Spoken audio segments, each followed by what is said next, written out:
Para mí la transparencia consiste en que los usuarios que utilizan servicios en Internet entiendan qué compañías están recogiendo datos sobre ellos, qué datos son, para qué se utilizan y cómo se utilizan. A día de hoy estamos utilizando muchos datos, generando muchos datos y no sabemos exactamente el propósito que tienen esa recolección de datos.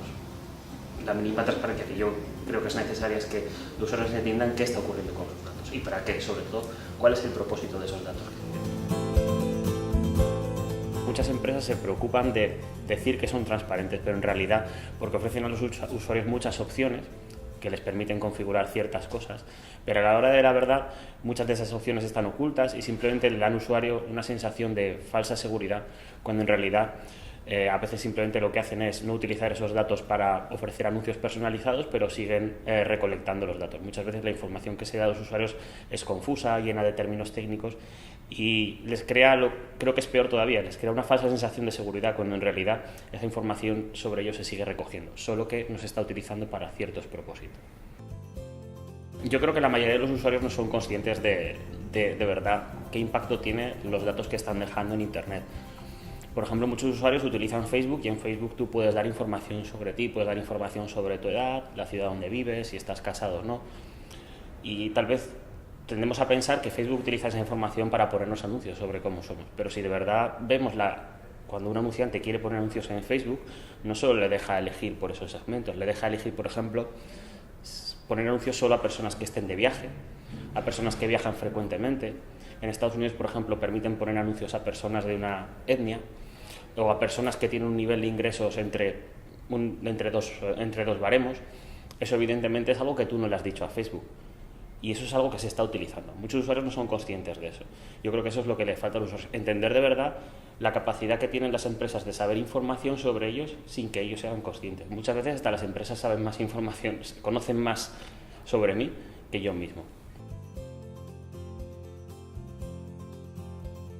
Lo que hacemos cada año es dar unas becas a entre 5 y 10 universidades, estos años hemos dado 6 becas, a centros de investigación que pretendan desarrollar herramientas que permitan al usuario entender qué está ocurriendo con sus datos. Nosotros no queremos fomentar trabajo que permita bloquear el uso de los datos, sino lo que fomentamos es que los usuarios sean conscientes de lo que está ocurriendo. Estamos dando becas a universidades de mucho prestigio, como Princeton, como Carnegie Mellon, como Berkeley, también universidades en España de mucho prestigio, como la Universidad Carlos III.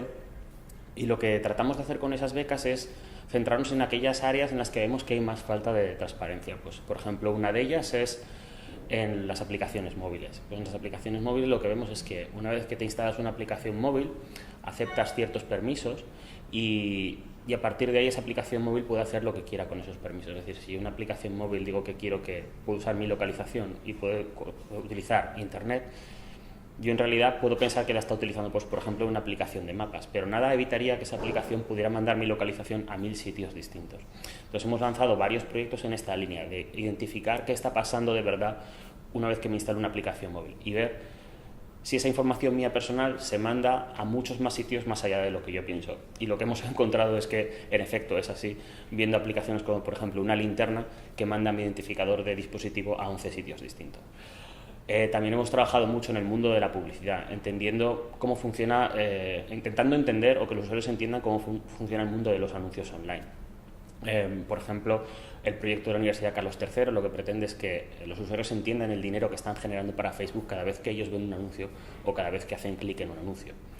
Y también hemos hecho mucho énfasis en las técnicas de rastreo. Lo que vemos es que cada día hay más técnicas de rastreo en Internet, cada vez más sofisticadas, con menor control para los usuarios. Lo que hay muchos proyectos de los que estamos trabajando también es intentar dar herramientas para que los usuarios comprendan cuándo se están utilizando esas técnicas y con qué propósito, para que ellos tengan visibilidad de cuándo ciertas empresas utilizan técnicas para saber qué están haciendo. Pues, por ejemplo, una técnica muy conocida es el fingerprinting y hemos desarrollado el primer censo en Internet que analiza qué sitios web están utilizando esas técnicas. En la página web del DTL, de Data Transparency Lab, podéis acceder a toda la información sobre los proyectos, el código fuente, las herramientas que se pueden utilizar ya, incluso los datos que estamos recogiendo, y cualquier investigador, cualquier usuario final, cualquier periodista puede acceder a ellos y ver qué se puede hacer con ellos. Seguimos centrados, estamos todavía perfilando las becas o el perfil de las becas que vamos a lanzar, pero vamos a seguir trabajando en las mismas áreas porque creemos que todavía se puede hacer mucho más. El mundo de los anuncios, el mundo del rastreo y el mundo de las aplicaciones móviles. Para mí, esas son las tres áreas que ahora mismo son las más importantes y en las que se necesita más transparencia.